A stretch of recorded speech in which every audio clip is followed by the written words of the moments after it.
యోబు గ్రంథము మొదటి అధ్యాయము మొదటి 10 వచనాలు మార్చి చదువుకుందాం. అందరం కలిసి book of Job chapter 1 verse 1 to 10 reading alternatively. మార్చి చదువుకుందాం. యోబు గ్రంథం.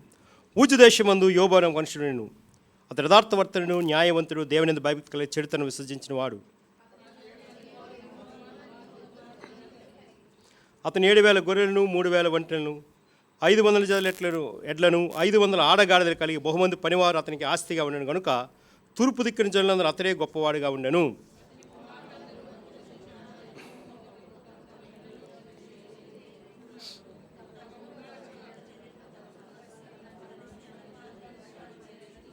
వారు విందు దినములు పూర్తి కాగానే యోబు తన కుమారులు పాపం చేసి తమ హృదయంలో దేవుని దూషించరేమని వారు పిలువనంపించి వారిని పవిత్రపరిచి అరుణోదయంలో లేచి వాళ్ళు ఒక్కొక్క నిమిత్తము దహన బలిగా అర్పించి వచ్చెను. యోబు నిత్యము అలాగు చేయుచుండెను.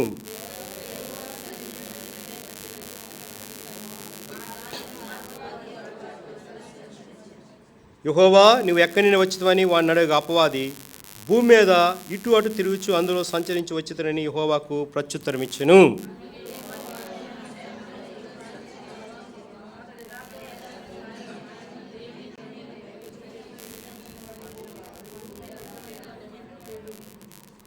అని అడుగు అపవాది, యోబు ఊరకయ్యే దేవుని భయభక్తి కలవాడు ఆయన. నువ్వు అతనికి, అతని ఇంటి వారికి, అతనికి కలిగిన సమస్తమును చుట్టూ కంచె వేసి అతని చేతి పని దీవించుడి చేత అతని ఆస్తి దేశంలో బహుగా విస్తరించాను. అలాగే మొదటి అధ్యాయము 21-22 చదువుదాం. 21-22 first chapter 21 and 22 reading all together. నేను నా తల్లి గర్భమందు దిగమనే వచ్చి తిని దిగమని అక్కడ తిరిగి వెళ్ళేదను. యెహోవా ఇచ్చెను, యెహోవా తీసుకుని పోయి యెహోవా నామమునకు స్తుతి కలుగును గాక. ఈ సంగతుల్లోను ఏ విషయమందు యోబు ఏ పాపమును చేయలేదు, దేవుడు అన్యాయం చేసినని కూడా చెప్పలేదు. అలాగే ఎఫ్ఎస్సి పత్రిక 2వ అధ్యాయం 8వ వచనం చదువుకుందాం అందరం. ఎఫ్ఎస్సి పత్రిక 2:8 అందరం కలిసి చదువుకుందామండి. Book of Ephesians chapter 2 verse 8. మీరు విశ్వాసము ద్వారా కృపచేతనే రక్షింపబడి ఉన్నారు, ఇది మీ వల్ల కలిగింది కాదు, దేవుని వరమే. ప్రార్థన చేసుకుందాం. ప్రేమగల తండ్రి, నీ మాటలు ఎంతో శ్రేష్టమైనవి, బలమైనవి, శక్తివంతమైన ప్రభా. కొన్ని మాటలు మా దయచేయండి. ఆరాధనలు మీరు సాయం చేయండి. మా అందరిని తీసుకొచ్చినాక నీ ప్రియులని వాటి వస్తున్నారు, క్షేమ తీసుకురండి.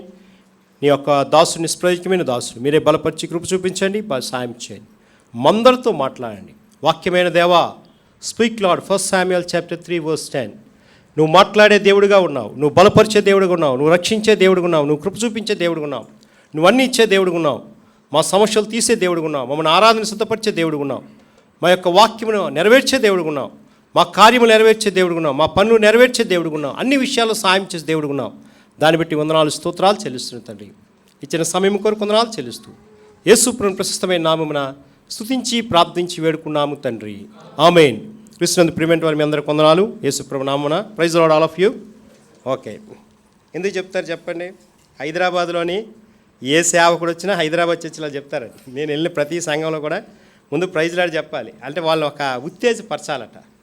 ఉత్తేజపరిస్తే వెంటనే వాళ్ళు కరెక్ట్గా అవుతుంది. ఫోన్కి రీఛార్జ్ ఎలాగవుతుందో బ్యాటరీకి రీఛార్జ్ పెట్టినట్టు అలాగే రీఛార్జ్ పెట్టాలన్నమాట. అలాగే ఇప్పుడు దేవుని వాక్యం చూసుకుందాం. బైబిల్ గ్రంథం అంతట్లో కూడా ప్రత్యేకమైనది యోబు గ్రంథము. 66 పుస్తకాల్లోని మొట్టమొదటి గ్రంథం రాసింది యోబు గ్రంథమే. బైబిల్ చరిత్రకారులు చెప్తారనమాట. ఈ యోబు గ్రంథము చాలా శ్రమల గ్రంథము. యోబు గ్రంథం ఎలాంటిదండి? చాలా శ్రమలు. From trouble to trusting, from questioning to quietness, from worrier to there. అంటే క్వశ్చన్లతోనూ ఆన్సర్లతోనూ ఉన్నది ఈ గ్రంథము. ఎన్నో శ్రమలతో కష్టాలతో ఈ గ్రంథము, ఎన్నో బాధలతో ఈ గ్రంథము, ఆరాధన నింపబడే గ్రంథము. కాబట్టి ఈ గ్రంథము మొట్టమొదటి 66 గ్రంథాల్లోని ఈ గ్రంథం రాశారు. ఒక జోసెఫ్ హిస్టారిక్ అనే పత్రిక రాస్తూ అన్నాడు, యోబు గ్రంథం అంటే శ్రమలు ఎవరికీ రాలేదు, యేసుప్రభు తప్పించిన తర్వాత యోబుకే వచ్చిందట. కొత్త నిబంధనలు యేసుప్రభు వారు, పాత నిబంధనలు యోబు అనమాట. ఇన్ని శ్రమలు పొందాడు, ఎన్నో కష్టాలు పొందాడు, ఎన్నో బాధలు పొందాడు, ఎన్నో వేదనలు పొందాడు, ఎంతో దుఃఖపడ్డాడు, ఎంతో కన్నీరు కాచాడు. కానీ యోబు మాత్రం దేవుని మాత్రం వదలలేదు. యెహోవా ఇచ్చాను, యెహోవా తీసుకుని పోయి యెహోవా నామం ఏలు కలుగుతుందని స్తుతి కలుగుతుంది. The praise and worship the Lord. ఆరాధన అంటే ఏమిటి? 4 అక్షరాలు. ఆరాధన అంటే అల్ఫా ఒమేగా అయిన దేవుడు. రా అంటే రాజులకు రాజు, ప్రభులకు ప్రభు అయిన దేవుడు. దా అంటే ధనవంతుడైన దేవుడు, రిక్తుడే దాసుని స్వరూపం ధరించుకునే దేవుడు. నా అంటే నమస్కరింపబడిన దేవుడు, పూజార్హుడైన దేవుడు. కాబట్టి ఆరాధన చేయాలి. మరొకసారి చెప్తాను. అల్ఫా ఒమేగా అయిన దేవుడు, రాజులకు రాజు, ప్రభులకు ప్రభువైన దేవుడు, ధనవంతుడైన దేవుడు, నమస్కరింపని దేవుడు కాబట్టి ఆరాధన చేయాలి. ఇందులో చదువుకున్న దాంట్లో మనం మొదట చదువుకున్న దాంట్లో యోబు అంటే దేవుని వైపు తిరుగుతా, ద టర్నింగ్ విత్ గాడ్ అని ఉంది. యోబు అంటే దేవుని వైపు తిరుగుతా. ఇదైనా మనం దేవుని మందిరంకి వచ్చామంటే, ప్రభు వైపు తిరగడానికి వచ్చామంటే మనం ఆరాధన చేయాలి. ప్రభుని స్తుతించడానికి వచ్చామంటే మనం ఆరాధన చేయాలి. ప్రభు మన పక్షం చేసిన మేలుని బట్టి మనం ఏం చేయాలి? ఆరాధన చేయాలి. అందుకే వచ్చాం. యోబు అంటే దేవుని వైపు తిరుగుట. ఇందులో చూస్తే మొదటి అధ్యాయంలో చూస్తే 3 వచనాలు 4 వచనాలు 4 పాఠ్యభాగాలు చెప్పి ముగించేస్తాను త్వరగా. ఒక 20 నిమిషాల్లో నేను ముగిస్తాను, ఏం గాబరా పడకండి. ఊజు దేశమందు యోబు అని ఒక మనుషుడు. నేను ప్రపంచంలో అందరూ మనుషులు ఉన్నారు, కానీ దేవుడు యూజుని ఎందుకు ఏర్పరచుకున్నాడు, యోబుని ఎందుకు ఏర్పరచుకున్నాడు? అదొక ప్రత్యేకత. ఆరాధనకు వచ్చి నీవు లక్ష్మీలో ఎంతమంది ఉన్నారు, గోపాలపట్ల ఎంతమంది ఉన్నారు, విశాఖపట్నం ఎంతమంది ఉన్నారు, ఎష్కోలి మందిని దేవుడు ఎందుకు ఏర్పరచుకున్నాడు? అది ఒక ప్రత్యేకత. చదవండి, యెషయా గ్రంథము 40 అధ్యాయము 9వ వచనం 10వ వచనం మాట రాయబడుతుంది. యెషయా గ్రంథము 40 అధ్యాయం 9వ వచనం 10వ వచనం మాట రాయబడుతుంది. చదవండి. బూదిగంతము నుండి నేను పట్టుకొని దాని కొన నుండి పిలుచుకునేవాడా, నీవు నా దాసుడు అనియు నేను ఉపేక్షింపక ఏర్పరచుకుంటేనే చెప్తున్నాను. చాలండి, ఏర్పరచు. I have chosen you. యోబు జీవితంలో చూస్తే ప్రపంచంలో ఉన్న అందరిలో కూడా యోబుని దేవుడు ఎలాగ ఏర్పరచుకున్నాడో, గోపాలపట్నం లక్ష్మీనారాయణలో ఎష్కోలు ప్రార్థన దేవుడిని ఎలాగ ఏర్పరచుకున్నాడు, మిమ్మల్ని ఎలాగ ఏర్పరచుకున్నాడు, నన్ను ఎలాగ ఏర్పరచుకున్నాడో, దేవుడు మనల్ని ఏర్పరచుకున్న బట్టి మనం ఆరాధన చేయాలి. అది ఇంపార్టెంట్. దేవుడు మనల్ని ఏర్పరచుకున్నప్పుడు మనం ఏం చేయాలండి? ఆరాధన చేయాలి. చాలామంది ఆరాధన చేయట్లేదు, నోరు మూసుకుని పోతుంది. నీ నోరు బాగుగా నేను నింపదు. ఎందాలు చదివాం కదా మనం, నీ నోరు బాగుగా తెరువు నేను దాన్ని నింపుతానంటే అర్థం ఏంటి? దేవుడు నీ యొక్క నోరు తెరుస్తుంటే, నువ్వు పాటలు పాడుతుంటే, నువ్వు స్తుతిస్తుంటే, నువ్వు గణపరుస్తుంటే, నీ మహిమను దేవుని ఇచ్చిస్తుంటే, నువ్వు కీర్తిస్తున్నప్పుడు దేవుడు ఏం చేస్తాడని? ఆరాధన ఆగ్రహిస్తాడు. మనం నోరు మూసుకొని ఉంటే ఎప్పుడు మూసుకొని ఉంటాం. ఎప్పుడు ఉంటాం? ఏం చెప్పుకొని పర్లేదండి. ఇంటి దగ్గర చూస్తే పెద్ద కేకలు వేస్తారు, బయట చూస్తే చర్చిలో అంటే చిలకలు ఎలకల్లాగా ఉంటారు, కామ్గా ఉంటారు, ఏం పలకరు, కామ్గా ఉంటారు. ఇంటి దగ్గర చూస్తే పులిలాగా ఉంటారు, ఇక్కడ చూస్తే పిల్లిలాగా ఉంటారు, ఏం పర్లేదు బ్రదర్ అంటే కుదరదు. నీ నోరు తెరవాలి. ఇక్కడ ఊజు దేశం ముందు యోబు అనే మనుషుడు. నిన్ను ఈ యొక్క యోబుకి ఫస్ట్ది యథార్థవర్తనగా ఉన్నాడు, దేవుని యందు యథార్థతగా జీవించాడు. ఎలాగున్నాడు? Stand for the Lord, stand for the truth, stand for the righteousness. నీతి కొరకు, సత్యం కొరకు, యథార్థత కొరకు నిలబడ్డాడు యోబు. చూడండి, కీర్తన గ్రంథము 15వ అధ్యాయం, కీర్తన గ్రంథము 15వ అధ్యాయం చూడండి. కీర్తన గ్రంథము 15వ అధ్యాయము 2వ వచనం చదవండి. యథార్థమైన ప్రవర్తన కలిగి నీతిని అనుసరించు హృదయపూర్వకమని జామ పలుకువాడు. యథార్థమైన ప్రవర్తన కలిగి జీవించాలి. యోహాను సువార్త 4వ అధ్యాయము 23వ వచనము 24వ వచనం చదవండి. John gospel chapter 4 verse 23 and 24 verses. అయితే యథార్థము ఆరాధించేవారు ఆత్మతోను సత్యముతోను తండ్రిని ఆరాధించుచున్నారు. వచ్చుచున్నది, అది ఇప్పుడునే వచ్చినది. తన్ను ఆరాధించేవారు అట్టివారే కావాలని కోరుచున్నాడు. సార్, దేవుడు ఆరాధించేవారు అట్టివారు కావాలి. దేవుడు ఏం చేస్తున్నాడని కోరుచునంటే యథార్థమైన ప్రవర్తన ఉండాలి. ఆరాధన చేసి నువ్వు ఎలా ఉండాలి? యథార్థంగా జీవించాలి. ప్రభా, నా జీవితం ఎలా ఉంది ప్రభా, నా బ్రతుకు ఎలా ఉంది ప్రభా, నా మాటలు ఎలా ఉన్నాయి ప్రభా, నా తలంపులు ఎలా ఉన్నాయి ప్రభా, నా ఉద్దేశం ఎలా ఉంది ప్రభా, నా నడవడి ఎలా ఉంది ప్రభా, నా పరిస్థితి ఎలా ఉంటే ఎవరు తెలియవచ్చు కానీ దేవుని తెలియాలన్నమాట. అందుకే యథార్థమైన ప్రవర్తన కలిగి ఉన్నాడు. సరే, హృదయపూర్వకంగా ఉండాలి. ఆరాధన అనేది హృదయపూర్వకం రావాలి. నోటితో ఆరాధన వేరు, హృదయంతో వచ్చే ఆరాధన వేరు. నేను చెప్పగలను, హృదయంతో వచ్చే ఆరాధన ఎక్కడి నుండి వస్తుంది, నోటితో వచ్చిన ఆరాధన ఎక్కడే వస్తుంది. ఈ 2 పలుకులు ఉంటాయి. హృదయంతో వచ్చిన అది ఎక్కడి నుండి వస్తుంది. అది ఆరాధన అంటే. నువ్వు హృదయపూర్వకంగా దేవుని స్తుతిస్తున్నప్పుడు దేవుని ఆత్మ నీలో ఉంటుంది, దేవుని శక్తి నీలో అమోఘం ఉంటుంది, దేవుని మహిమ నీలో అమోఘం ఉంటుంది, దేవుని ప్రేమ నీలో అమోఘం ఉంటుంది, దేవుని ఉద్దేశాలు నీ అమోఘం ఉంటాయి. కాబట్టి నువ్వు హృదయం ద్వారా దేవుని స్తుతిస్తావు, హృదయం ద్వారా దేవుని గణపరుస్తావు. తర్వాత చూసండి, నిజం పలుకుతాడట, అబద్ధం పలకడట. నిజం పలుకుతాడు. దొంగోడు మంచోడు అంటే మంచోడు దొంగోడు అంటే ఏదైనా క్రైస్తవుని దొంగోడు మంచోడు మంచోడు క్రైస్తవుడు అంటాడు. ఎలాగొంది చూసారా? దేవుడు చెప్పిన మాట తూచా తప్పకుండా పాటించిన వాడు యోబు కాబట్టే యథార్థము ప్రవర్తించి. సమరేశ్వరు కూడా యథార్థముగా ఆరాధన చేసింది. 23వ వచనం, యథార్థంగా ఆరాధన చేసింది. నా జీవితం ఏమైపోయినా పర్లేదు, నా బ్రతుకు ఏమైపోయినా పర్లేదు, నా విధానం ఏమైపోయినా పర్లేదు, అమ్మ నీకున్నవారు ఇప్పుడు నీ భర్త కాడని చెప్పింది. యేసుప్రభు చెప్పేస్తుంది ఆవిడ జీవితాన్ని అంతా. ఆ బావిదారు శుక్రవారం బావిదారు చూసినప్పుడు అలాంటి ఆవిడ మాట్లాడింది అనమాట, దేవునితో మనం కూడా ఇద్దరం వచ్చామంటే దేవుని ఆరాధన చేయాలి, దేవుని స్తుతించాలి, దేవుని గర్భ. హైదరాబాద్ నేను మొన్న వెళ్ళాను కదా, మొన్న ఈ చిన్నపిల్లల VBS కౌన్సిలింగ్ పెట్టారు, అన్నగారు చెప్పారు. మేము అక్కడ కూర్చున్నాను, నేను కూడా వెళ్ళమన్నారు. కూర్చుంటే చిన్నపిల్లలు 10 సంవత్సరాలు ఆరాధన చేయాలి అన్న చెప్పారు. అక్కడ హైదరాబాద్లో కూడా అలాగే చిన్నపిల్లలు 10 years బాయ్ అండ్ గర్ల్స్ వచ్చి ఆరాధన చేస్తున్నారు. నేను అనుకున్నాను ఇదేంటి చిన్నపిల్ల ఆరాధన చేస్తున్నారంటే అప్పుడు నాకు గుర్తొచ్చింది, జెర్మియా గారు అబ్బాయి కూడా చేసేవారు కదా సియోన్లోని. తర్వాత ఇక్కడ చాలామంది పిల్లలు, మన దగ్గర కూడా చాలామంది పిల్లలు చేశారు కదా, ఆరాధన చేసి నువ్వు బాప్టిజం ఆరాధన చేసుకొని సండే క్లాస్కి వెళ్ళాలని చెప్పేవారు అనమాట. అది ఆరాధన అంటే ఒక వినసొంపుగా ఉండాలి, ఆరాధన అంటే యథార్థత కలిగి ఉండాలి, ఆరాధన శక్తితో ఉండాలి. ఆరాధన అందుకే పిల్లలు మనం ఏం చేయాలంటే ప్రోత్బలం చేస్తున్నాం. ఈ VBSలోని యూత్ క్యాంప్లోని కాన్వకేషన్లు ఎందుకు ప్రోత్బలం చేస్తున్నాంటే నువ్వు దేవుని కొరకు సిద్ధపడాలి. అది మొదటిది. రెండోది చూపిస్తాను చూడండి, న్యాయవంతుడైన దేవుడు. రెండోది యోబు గ్రంథం 1వ అధ్యాయం 1-2 వచనాలు. న్యాయవంతుడు, న్యాయముగా జీవించాలి, సత్యముగా జీవించాలి, యథార్థత కలిగి జీవించాలి. న్యాయవంతుడైన యేసు ప్రభు. ఇది ఇప్పుడు కోర్టుకు వెళ్తే న్యాయాన్ని అన్యాయం చేస్తున్నారు, అన్యాయం న్యాయం చేసేస్తున్నారు. కానీ యేసుప్రభు అక్కడే న్యాయవంతుడు, యేసుప్రభు అక్కడే సత్యవంతుడు, యేసుప్రభు అక్కడే జీవవంతుడు. చదవండి యోహాను సువార్త 14వ అధ్యాయం 6వ వచనం చదివితే ఈ మాట కనిపిస్తుంది. యేసు చెప్పాను, నేనే మార్గమును, నేనే సత్యమును, నేనే జీవమునైనాను, నా ద్వారా తప్ప తండ్రి వద్దకు ఎవడు కూడా వెళ్ళడని మీతో నిశ్చయముగా చెప్పుచున్నాను రీతిగా I'm the truth, I'm the way, I'm the word of God. దేవుడే చెప్పాడు, నేనే మార్గము, I'm the way, I'm the truth, I'm the life. ఈ మూడిట్లో చూస్తే న్యాయం చూపిస్తున్నాడు. న్యాయవంతుడైన దేవుడు యేసుప్రభు న్యాయవంతుడు, యేసుప్రభు సత్యవంతుడు, యేసుప్రభు జీవవంతుడు, యేసుప్రభు మయంవంతుడు, యేసుప్రభు న్యాయంతో చూపించే దేవుడు కాబట్టి మనం ఏం చెల్లించాలని ఆరాధన చేయాలి. యేసుప్రభు న్యాయవంతుడు కాబట్టి మనం ఏం చెల్లించాలి, దేవుణ్ణి స్తుతించాలి. అందుకే రాయబడింది ఆయన న్యాయవంతుడైన దేవుడు, ఆయన సత్యవంతుడైన దేవుడు, ఆయన నీతివంతుడైన దేవుడు. న్యాయం చేస్తూ న్యాయం చేసేస్తున్నారు కాబట్టి న్యాయవంతుడి దేవుని ఆరాధన చేయడానికి వచ్చాం. ఇది రెండవది. మూడవది చూడండి, దేవుని యందు భయభక్తులు కలిగి, దేవుని యందు భయభక్తులు ఉండాలి. దేవుని సన్నిధికి వచ్చిన ఎలాగ ఉండాలని భయమును భక్తి కలిగి ఉండాలి. భయభక్తులు ఎలాగొస్తాయి? ఇంటిలో నుండి వస్తాయి, మందిరంలో వస్తాయి, సంఘంలోకి వచ్చినప్పుడు వస్తాయి. మనం ఎలా జీవిస్తాం? మన బ్రదర్స్ ఒకవైపు, సిస్టర్స్ వైపు ఎలా కూర్చుంటాం? ఇది చూసిన వాళ్ళు బయట నుండి వచ్చిన వాళ్ళు, బయట సెక్చర్స్ నుండి వచ్చిన వాళ్ళు, లేకపోతే బయట దేవుని నమ్ముకొని వస్తే ఇదేంటి కొత్తగా ఉందంటే ఎలా కూర్చున్నారంటే ఇది దేవుని యందు భయభక్తులు జీవించాలి, భయభక్తులతో వెంబడించాలి. చూడండి కీర్తన 128వ అధ్యాయం చూడండి 5వ వచనం చదవండి, 5-6 వచనాలు చదవండి. కీర్తన 128 5-6 చదవండి. సియోనులోని యెహోవాని ఆశ్రయించెను, నీ జీవితకాలమంతయు యెరూషలేము క్షేమం కలిగి చూచెదవు, నీ పిల్ల చూసేదవు.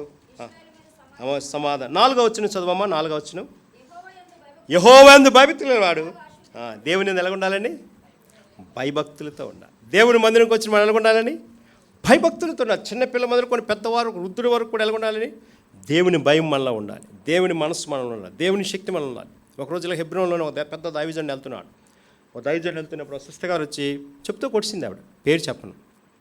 పాప ఆయన చాలా మంచివాడు, చాలా మంచి ఆయన, చాలా ఆత్మీయుడు కూడా. దైవజనుడు బక్సింగ్ గారు పరిచయం చేసిన ఆయన మామూలుగా వచ్చాడు, క్యాజువల్గా పుల్పేట మీదకి వస్తున్నాడు. అంటే వర్తమానం ఇవ్వాలి, ఆరాధన వర్తమానం ఇవ్వడానికి వస్తున్నాడు. ఆ మెయిన్ హెర్మోన్ కాంపౌండ్ అండి. ఆ రెండో దాంట్లో వస్తున్నప్పుడు వెంటనే చక్కన కొట్టింది ఆవిడ. కొట్టేస్తే బ్రదర్ సారీ, ఆవిడ ఈ కొట్టిన ఆయన అన్నాడు, అమ్మ సారీ అమ్మ, నేనేం తప్పు చేసి క్షమించామా అని చెప్పుకొని వెళ్ళిపోయాడు. ఎందుకు చెప్తున్నంటే ఆయన దేవుని యందు భయం ఉంది, దేవుని యందు భక్తి ఉంది, దేవుని యందు జ్ఞానం ఉంది, దేవుని యందు ఐశ్వర్యం ఉంది, దేవుని శక్తి ఉన్నప్పుడు ఆ దినం ఆయన పుల్పిడి మీద వాక్యం చెప్పాడు.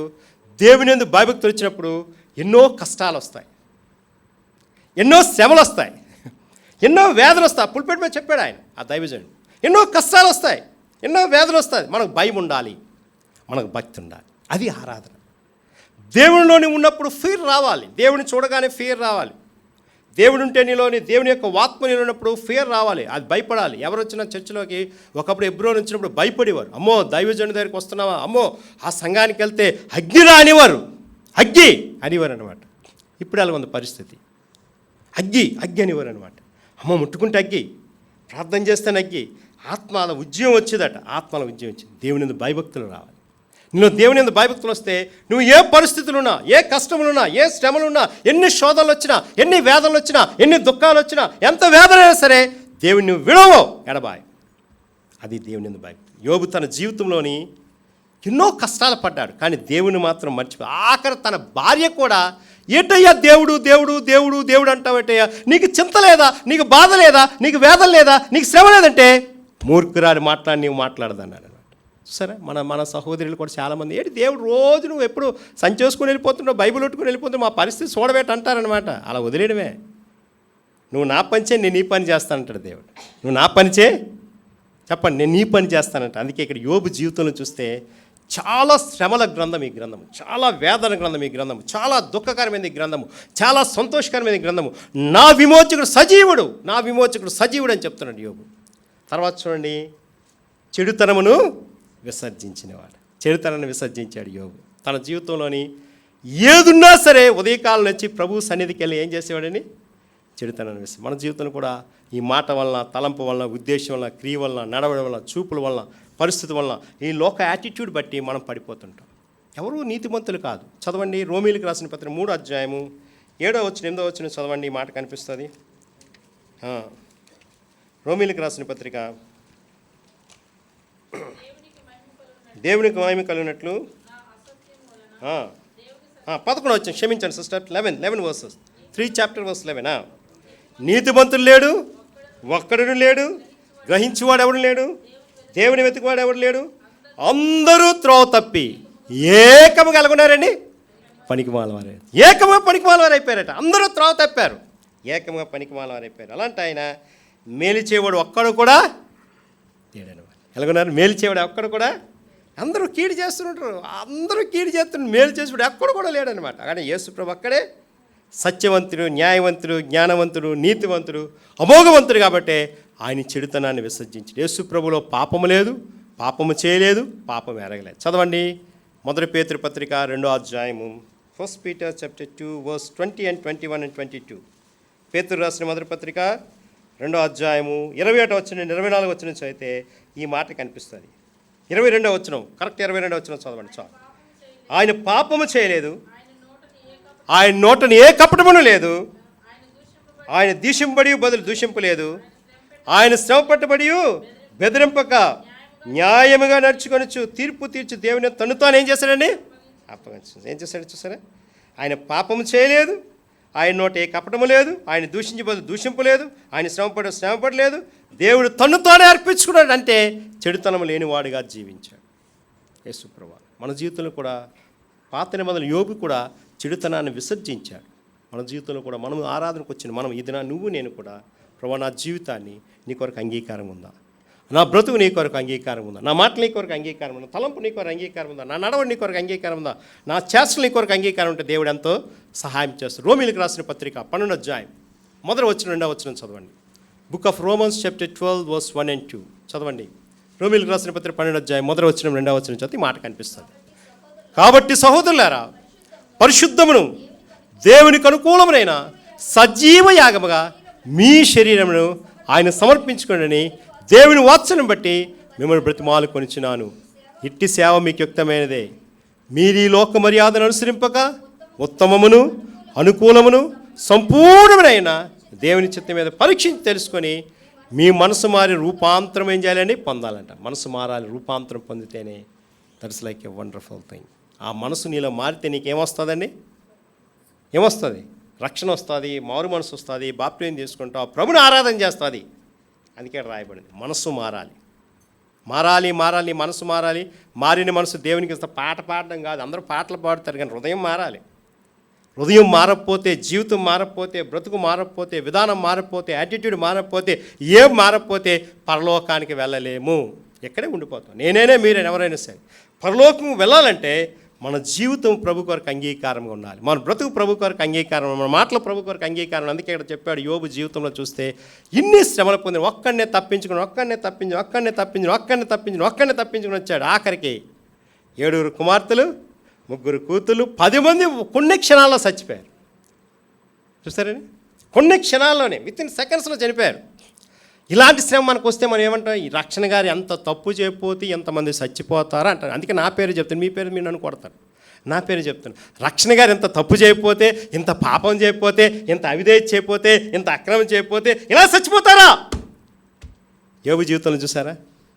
అసలు ఈ శ్రమ మరీ కష్టం. ఆస్తి పోతే సంపాదించి, అంతస్తు పోతే ఎడ్లు గాడిదలు ఏంటంటే ఇవన్నీ ఉన్నాయి. ఇక్కడ మనం చదువుకున్న దాంట్లో అన్నీ ఉన్నాయి. కానీ ఉదయకాలంలో అరుణోదయం లేచి దేవుని ఆరాధన చేశాడు, అరుణోదయం లేచి దేవుని స్తుతించాడు, అరుణోదయం లేచి దేవుని గనపరిచాడు, అరుణోదయం లేచి దేవుని కీర్తించాడు, అరుణోదయం లేచి దేవుని వెంబడించాడు, అరుణోదయం లేచి దేవుని కొరకు త్యాగం చేశాడు, పిల్లల కొరకు త్యాగం చేశాడు, ప్రార్థన చేసేవాడు, ఆరాధన చేసేవాడు, దేవుని స్తుతించాడు. అలాంటి ఆయనకి ఇన్ని కష్టం వచ్చింది. కొన్ని ఆస్తి పక్కన పెట్టండి, కొడుకులు కూతుళ్ళు ఒకసారి చచ్చిపోయారు కదా. ఇప్పుడు ఒక కొడుకు చచ్చిపోయాడంటే పర్లేదు, రెండో కొడుకు చచ్చిపోయాడంటే పర్లేదు. సరేండి, 7 కొడుకులు 3 కూతుళ్ళు 10 మంది చనిపోయారు. ఎలా చనిపోయారని? విత్ ఇన్ సెకండ్స్లో చచ్చిపోయారు. కానీ యోబు ఎలా బాధపడాలి చెప్పండి? అక్కగారులు అయితే చాలా బాధ, గర్భశోకం అంటారు. ఏమంటారు? గర్భశోకము. నేను ఇంతకన్నానే, దేవుడు ఎందుకు తీసుకున్నాడు? నేనే తప్పు చేశానా? నేనే పాపం చేశానా? నేనే అవిధేయత చేశానా? నేనే అక్రమం చేశానా? నా జీవితం ఏంటి ఎలాగైపోయిందని సిస్టర్ గారు అంటారు. కానీ బ్రదర్ గారు అయితే ఏమనరు. ఎందుకు ఇలాగైందో తెలియదు బ్రదర్, దేవుని చిత్తం బ్రదర్ అంటారు కదండి. యోబు అయితే అలాగే ఉన్నాడు, కాన్ఫిడెంట్గా ఉన్నాడండి. యోబు తన జీవితంలో కాన్ఫిడెంట్గా ఉన్నాడు. నేను ప్రభువు కొరకు నిశ్చయంగా ఉంటాను, నిశ్చలమైన మార్గంలో ఉంటాను, నిత్యముగా జీవిస్తాను, స్టాండ్గా నిలబడిపోయాడు యోబు. అది అలాంటి యోబు తన జీవితంలోని దేవుని మహింపరిచాడు. సరేండి, తర్వాత డబుల్ ఫోల్డ్ బ్లెస్సింగ్ ఇచ్చారు. 42 అధ్యాయం 47 అధ్యాయం చదివితే 41 42 చదివితే ఇంటికి వెళ్ళి చదువుకోండి. కానీ 2 ఆశీర్వాదం ఇచ్చారు, మళ్ళీ పిల్లలు ఇచ్చాడు, మళ్ళీ ఆస్తి ఇచ్చాడు, మళ్ళీ అంతస్తు ఇచ్చాడు, అన్నీ ఇచ్చాడు. కానీ ఆ శ్రమల్లో తట్టుకున్న, అది క్రైస్తవ జీవితం అంటే శ్రమలు, క్రైస్తవ జీవితం అంటే బాధలు, క్రైస్తవ జీవితం అంటే ఇరుకులు, క్రైస్తవ జీవితం అంటే ఇబ్బంది, క్రైస్తవ జీవితం అంటే మూల పాన్పు కాదు, పూల పాన్పు కాదు, ముండ్ల పొద. క్రైస్తవ జీవితం అయితే ముండ్ల పొద. కాబట్టి క్రైస్తవ జీవితం కావాలంటే ఈ యొక్క కంఫర్ట్నెస్ నుండి సఫరింగ్స్ రావాలి. దట్స్ లైక్ ఎ వర్షిప్ అనమాట. అది చూసారా, ఈ కంఫర్ట్స్ నుండి ఎలాగొచ్చిందండి? ఈ సుఖము నుండి సంతోషముగా వచ్చాడు, ఈ సుఖము నుండి ఏంటండి దుఃఖకరంగా వచ్చాడు, ఈ సుఖము నుండి ఆనందకరంగా వచ్చాడు, ఈ సుఖము నుండి ఎంతో వేదనకరంగా ఉన్నాడు, ఎంతో బాధగా జీవించాడు. అలాంటి యోబు తన జీవితంలోని దేవుణ్ణి మహింపరిచాడు. నేను మొన్న హైదరాబాద్ నాకు పరిచయం చేశారు, రాజాంధ్ర 8-10 అసెంబ్లీస్ ఆ చుట్టుపక్కల తీసుకెళ్లారు. పాస్టర్ గారి యొక్క కొడుక్కి బైపాస్ సర్జరీ అయింది, చిన్నోడు. ఇదంతా కోసేశాడు, చూపించాడు. నేను షర్ట్ ఇప్పి చూపించమన్నాను. ఇంత కోసేస్తే ఈ తలలో ఏదో బాధపడేట, తలలో వేదన పడితేట, ఇక్కడి నుండి ఇక్కడి వరకు ఆపరేషన్ అయింది. అబ్బాయి ఆరాధన చేశాడండి. నా నిజంగా ఏడుపు వచ్చింది. ఆడికి ఇన్ని శ్రమలుంటూ, మొన్న నేను బల దగ్గర కూడా ప్రార్థన చేసిన అబ్బాయి కొరకు. ఇన్ని శ్రమలుంటూ అబ్బాయి ఆరాధన, ప్రభా నాకు ఈ రోగం ఇచ్చినందుకు కొందనాలు అన్నాడండి, నాకు ఈ బాధ ఇచ్చినందుకు కొందనాలు, నాకు కష్టం ఇచ్చినందుకు నేను పులిపేదను గాబరైపోయాను. అలా చూశాను. ఎవరి అబ్బాయి అన్నాను? పాస్టర్ గారు అబ్బాయి అన్నాను. అప్పుడు నేను తీసుకురాన్నాను, తీసుకొచ్చారు, నా రూమ్ తీసుకొచ్చి చూస్తే అప్పుడు చెప్పాడు, చిన్నది రంధ్రం మొత్తం కోసారు, ఇక్కడ వరకు కోసారు, ఇక్కడ వరకు కోసారు, ఎలా ఆకారాలు కోసారు. ఆ బొబ్బలు అయిపోయి చూస్తే నేనే భయపడిపోయాను. ఆ తిక్క నిండి ఎంత మా బనిగాడిలాగా ఇలా ఉంది. అది 3 వారాలు పెట్టి, అది ఆడికంటే వాళ్ళకి మెదడు సంబంధించిన వ్యాధి బట్టేట అబ్బాయికి ఆపరేషన్ అయింది. ఆ వ్యాధంతో చాలా ఇదైపోయిందండి. అది చూస్తే నాకు దుఃఖం వచ్చిందండి. ప్రభా ఇలాంటి అబ్బాయి కూడా ఆరాధన చేస్తున్నాడు ప్రభు, నాకు అన్నీ నేను చేయలేకపోతున్నాను ప్రభు. నేను పులిపేట మీద చెప్పాను, పులిపేట మీద బాధపడ్డాను. చూసారండి, ఎందుకు చెప్తున్నంటే ఆ శ్రమ, ఆ బాధ, ఆ కష్టము, ఆ వేదన, ఆ శ్రమ, ఆ మహిమ దేవుణ్ణి స్తుతించేటట్టు చేసిందనమాట. చూస్తే ఆయన అన్నాడు, అంకుల్ మేము చచ్చిపోయినా ప్రభు దగ్గరికి వెళ్ళిపోతాను, బ్రతికితే ప్రభు కొరకు జీవిస్తాను అన్నాడు. చదువుకుంటున్నాడు, 10th దగ్గర చదువుతున్నాడు. ప్రభు కొరకు చస్తే ప్రభు కొరకు చనిపోతాను అంకుల్, బ్రతికితే ప్రభు కొరకు జీవిస్తాను అంకుల్. నేను సిద్ధపడిపోయాను అంకుల్. మా నాన్న మా మమ్మీ కూడా చెప్పారు, నాయన నువ్వు ఉంటే ప్రభు కొరకు ఉండు, చనిపోతే ప్రభు దగ్గరికి వెళ్ళిపో అని చెప్పారు. ఎంత ఆశ్చర్యం అండి, ఎంత అద్భుతమండి. చూసారా, యోబు జీవితంలో ఇన్ని కష్టాలు వచ్చినా సరే, ఇన్ని బాధలు వచ్చినా సరే, ఇన్ని వేదనలు వచ్చినా సరే, ఇంత దుఃఖం వచ్చినా సరే, ఇంత కన్నీరు వచ్చినా సరే, యెహోవా ఇచ్చిన యెహోవా తీసుకుని యెహోవా నామమునికి ఏం కలుగుతుందని? స్తుతి కలుగుతుందట. చాలా వేదన పడ్డాడు యోబు జీవితంలో. చూసారండి, అసలు ఏ మాట లేదట, ఏ వేదన లేదట, ఏ దుఃఖం లేదట, ఏ కన్నీరు కార్చలేదట. ప్రభువా నీకు నేను జీవిస్తాననుకుని దేవుని కొరకు స్టాండ్ బై అయిపోయాడట యోబు. అది ఆరాధన అంటే. నువ్వు దేవుని కొరకు ఆరాధన చేయాలి. ఒకప్పుడు మన మిషనరీ, మన యొక్క పరలోక సంబంధమైన ప్రత్యక్షత, ఆ నమూనా ఎలాగుంది, ఇది ఎలాగుంది నమూనా రాను తగ్గిపోతుంది. ఒకప్పుడు నువ్వు ఆత్మీయత, ఒకప్పుడు నువ్వు ప్రేమ, ఒకటి సమాధానం, ఒకటి సంతోషం, ఒకటి మన ఇరుకు, ఒకటి ఇబ్బంది, ఒకటి పరిస్థితి అని చూపించారు. మంటకాల VBSలో ఆఖరి లెసన్లో క్లోజింగ్ లెసన్ ఉన్నాం, సిస్టర్ గారు చెప్పారు. అవన్నీ ఆ ఎప్లిక్స్ చూపిస్తుంటే ఒక్కొక్కరు భయం పుట్టుకు రావాలి పిల్లల్లోని. రాకరి ఎలా ఉంటుందా, శ్రమ ఎలా ఉంటుందా, కష్టం ఎలా ఉంటుందా, వేదన ఎలా ఉంటుందా, దుఃఖం ఎలా ఉంటుందా, కన్నీరు ఎలా ఉంటుందా, ప్రభు కొరకు జీవిస్తున్న ఎలా ఉంటుందా అని చెప్తారు. మీ ఇమేజిన్ చేయండి, యోబు జీవితంలో కూడా అలాగే ఉంటుంది. ఆ శ్రమలో దేవుని మహింపరిచాడు. అది ఆరాధన. చూడండి, ఇంకో 2 మాటలు చూపి ముగించేస్తాను. చూడండి, కీర్తన గ్రంథము చూడండి, కీర్తన గ్రంథము 101వ అధ్యాయం 6వ వచనం చదవండి. కీర్తనలు 101 101:6. కీర్తనలు 101 అధ్యాయము 6వ వచనము. నా యొద్ద నివసించినట్లు దేశములో నమ్మకస్తులేని వారిని నేను కనిపెట్టించున్నాను, నిర్దోష మార్గం నడిచేవారు నాకు పరిచయం. సరేండి, దేశంలో నమ్మకస్తులని చూస్తున్నాడట. నిర్దోషమైన మార్గం నాకేం చేస్తారని పరిచారు. నమ్మకంగా జీవించాడు యోబు. అది ఈ మాట, నమ్మకంగా జీవించాడు, ఫేత్ఫుల్నెస్గా జీవించాడు, చక్కగా జీవించాడు, రమ్యముగా జీవించాడు, దేవుని కొరకు జీవించాడు, రోషంగా జీవించాడు, పౌరుషంగా జీవించాడు. కాబట్టి నమ్మకస్తులను దేవుడు కనిపెడుతున్నాడు. నిర్దోషమా నడుచువారు నాకేమవుతారని పరిచారకులు, గాడ్ సర్వెంట్స్ అవుతారు. నిర్దోష మార్గం నడిచిన వారు దేవుని కొరకు పరిచారకులుగా అవుతారనమాట. అందుకే యోబు తన జీవితంలోని దేవుని మహింపరిచాడు. ఎన్నో ఉన్నాయి, ఇవన్నీ చెప్తే 10 వచనాలు ఒక్కొక్క స్టెప్ చెప్తే సుమారు 3 గంటలు 2 గంటల ప్రసంగం. సమయం కొద్దిగా ఉంది కాబట్టి అక్కడక్కడ నేను చెప్పేస్తున్నాను. చూడండి ఇంకో మాట, మొదటి అధ్యాయం, యోబు గ్రంథం మొదటి అధ్యాయం చూడండి. యోబు గ్రంథం మొదటి అధ్యాయంలోని 8వ వచనం చదవండమ్మా. 8వ వచనము, అందుకు యెహోవా, నీవు నా సేవకుడని యోబు సంగతి ఆలోచించదువా? అతి యథార్థవంతుడు, న్యాయవంతుడు, దేవుని భయభక్తులు కలిగినవాడు, చింతను విశ్వసించేవాడు. భూమి అతని వంటి వాడు ఎవడు కూడా, ఏం సాక్ష్యం చెప్పాడండి దేవుడు. చూడండి, భూమి అతని వంటి వాడు ఎవడు కూడా, మన కొరకు చెప్తున్నాడు సాక్ష్యం చెప్పాడు. రక్షణ గారండి చూడాలండి ప్రతాపం అంటారు, ఆ సిస్టర్ గారండి, ఆ బ్రదర్ గారండి అంటారు కదండి. అండి అంటే అయిపోయింది లెక్కే. ఇక్కడ చూసారా, అతని వంటి వాడు లోకంలో ఎవరు లేరంటే ఎంత గొప్ప సాక్ష్యం పొందాడండి యోబు. అది ఎంత గొప్ప సాక్ష్యం పొందాడు యోబు తన జీవితంలో. అతని వంటి వాడు ఎవడు లేరు ఈ లోకంలో, అతని వంటి వాడు ఎవడు లేడని చెప్పాడనమాట అండి. మన జీవితం కూడా ప్రభు కొరకు అంగీకారం ఉండాలి. తర్వాత చూడండి 10వ వచనం చదవండి. 10వ వచనం, అతని ఇంటి వారికి అతనికి కలిగిన సమస్తమును చుట్టూ చంచివేస్తూ కదా, నీవు అతని చేతి పని దీవించుడి చేత అతని ఆస్తి ఆ దేశంలో బహుగా విస్తరించింది. అతని ఆస్తి ఎలాగుందని బహుగా విస్తరించింది. సరే, కంచి వేశాడు దేవుడు, కంచి వేశాడు. నువ్వు ఏదైనా ఇచ్చాను కానీ ప్రాణం మీద నీకు హక్కు ఇవ్వలేదని చెప్పాడు. అన్నీ ఇచ్చాను నీకు దేవుడు అన్నాడు. సైతాన్, నీకు అన్నీ ఇచ్చాను కానీ ఆయన ప్రాణం మీద నీకు హక్కు లేదన్నాడట. అన్ని శ్రమల్లో కూడా చిల్లపెంకుతో గోక్కుంటే బిల్దరు, జాఫరు, ఎలీఫజు ముగ్గురు వేదన పరిచారు. చదవండి, మీరు ఇంటికి వెళ్ళాక చదవండి కొన్ని అధ్యాయం, 3, 4, 5, 6 అధ్యాయాలు చదివితే తెలుస్తుంది. తర్వాత ఎంత వేదన అంటే అసలు ఈ శరీరం చీకిపోతున్నా సరే కూడా దేవుడు మరిపోలేదు. మనకి ఎంత చీకిపోతున్నా సరే మనం ఏటి శరీరం వెలగెట్టావు, ఏటి బాధ ఎట్టో, ఏటి కష్టం ఎట్టో, ఏటి శ్రమ ఎట్టో, ఏటి దుఃఖం ఎట్టో అనొచ్చు కానీ యోబు మాత్రం అలగలేదు. దేవా నాకు ఇచ్చినందుకు వందనాలు, అది ఆరాధన అండి. దేవా నాకు ఇచ్చినందుకు వందనాలు, నాకు బాధ పెట్టినందుకు వందనాలు, నాకు వేదన పెట్టినందుకు వందనాలు, ఈ శ్రమ ఇచ్చినందుకు. క్రైస్తవ జీవితం ఏముందండి, శ్రమ వస్తేనే గొప్ప ఆశ్చర్యం. సుఖంగా ఉంటే ఆశ్చర్యం కాదు. పరలోకానికి వెళ్ళవు, శ్రమల ద్వారా వెళ్ళి. బైబిల్ గ్రంథంలోని ఎవరు శ్రమ పడుకుని పరలోకానికి వెళ్ళారు చెప్పండి? ఎవరు బాధపడుకుని పరలోకానికి వెళ్ళారు? ఎవరు వేదన పడుకుని పరలోకానికి వెళ్ళారు? ఎవరు దుఃఖపడుకుని పరలోకానికి వెళ్ళారు? ఎవరు కన్నీరు కార్చే పనులు? యేసు ప్రభుతో సైతం కూడా శ్రమలు గుండా బాధలు ఉన్నారు. యేసు ప్రభు సమాధి నేటికి కూడా ఖాళీగా ఉంది. ప్రపంచంలో ఎవ్వరు సమాధి ఖాళీ లేదు, కానీ యేసు ప్రభు సమాధే ఆయన లేచాడనే నిదర్శనం. అందుకే గొప్ప ఉద్దేశం యోబు జీవితం కల్పిస్తుంది. చదవండి 21వ వచనం చదవండి. నేను దిగంబరనే వచ్చుతుని, దిగంబరనే వచ్చుతుని, దిగంబర తిరిగి వెళ్ళేదును, యెహోవా ఇచ్చాను, యెహోవా తీసుకుని పోయాను, యెహోవా నామమునికి ఇంకా స్తుతి కలుగుతుంది, మహిమ కలుగుతుంది. ద ప్రైజ్ అండ్ వర్షిప్ అనమాట. మనం ఎలాగొస్తామని తల్లి కడుపులో నుండి దిగంబరం వస్తాం, వెళ్ళిపోయేటప్పుడు మనకి ఇప్పుడు కోటు సూట్ వేసి పంపిస్తారు, కానీ అక్కడ చూస్తే మళ్ళీ మామూలు సమాధి తోటికి వెళ్ళండి. ఒక 5 సంవత్సరాలు, 3 సంవత్సరాలు, 4 సంవత్సరాలు సమాధి తెరవండి. ఇప్పుడు వాల్టేర్ సిమెట్రీకి వెళ్తే 3 అంతస్తులు 4 అంతస్తులు కట్టేస్తున్నారు. ఈ సమాధి తీసి మళ్ళీ కడుతున్నారు, సమాధి తీసి మళ్ళీ కడుతున్నారు, సమాధి తీసి మళ్ళీ కడుతున్నారు అనమాట. ఆడ చూస్తాను ఎముకలు ఏముండవు. దిగంబరనే వచ్చాను, దిగంబర తిరిగి వచ్చాను, యెహోవా ఇచ్చాను, యెహోవా తీసుకుని పోయి యెహోవా నామ స్తుతి కలుగుని చెప్పాడు. ఏ విషయమందు యోబు ఏ పాపం చేసి దేవుడు అన్యాయం చేసినాడు కూడా మనమైతే దేవుడు ఏంటండి ఇన్ని శ్రమలు పెట్టాడండి, మా అమ్మాయికే బాగోలేదండి, మా అబ్బాయికే బాగోలేదు, మా అబ్బాయికి ఉద్యోగం, మా అమ్మాయికి పెళ్ళి అవ్వలేదండి, ఏటి పరిస్థితి అనొచ్చు, కానీ దేవుడు ఏ అన్యాయం కూడా చేయలేదని చెప్పాడు అనమాట. ఏ బాధ లేదని చెప్పాడు, ఏ వేదన లేదని చెప్పాడు, ఏ దుఃఖం లేదని చెప్పాడు, ఏ కన్నీరు లేదని చెప్పాడు, ఏ యొక్క ఇరుకు లేదని చెప్పాడు. కాబట్టి దేవుని స్తుతించాడు. చదవండి యోబు గ్రంథం 2వ అధ్యాయం, యోబు గ్రంథము 2వ అధ్యాయం,